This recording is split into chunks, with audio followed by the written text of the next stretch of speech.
মেয়েরা বিয়ের পরেও স্বামীর সান্নিধ্য পছন্দ করে, স্বামীর কাছে সময় চায়, স্বামীর সাথেই ঘুরতে যেতে চায়। তাদের কাছে স্বামী কখনো পুরনো হয় না। বাড়িতে স্বামীদের পরিপাটি হয়ে থাকা লাগে না, বউদের সেসব নিয়ে মাথা ব্যথাও নেই।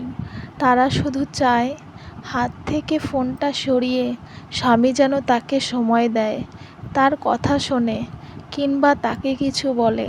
বাড়িতে হাজারটা কাজ করার পরেও স্ত্রীরা গল্প করতে ক্লান্ত হয় না, বরং সারাদিনের কথাগুলো বলার জন্য হাঁসফাঁস করে। তাদের শুয়ে পড়লেই ঘুম চলে আসে না, বরং ঘুমন্ত স্বামীর দিকে চাতক পাখির মতো তাকিয়ে থাকে।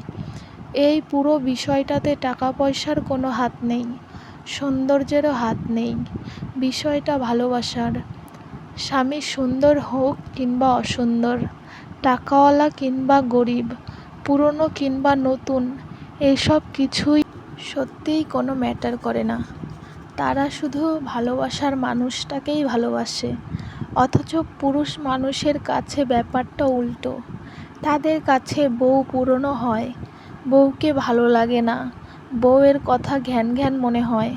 বাইরের নারীদের যতটুকু না গুরুত্ব দেয়, তার একটু পর্যন্ত যদি স্ত্রীদের দিত, তাহলে হয়তো স্ত্রীদের মানসিক শান্তির অভাব হতো না। ধন্যবাদ। কেমন হলো সেটা জানিও সবাই।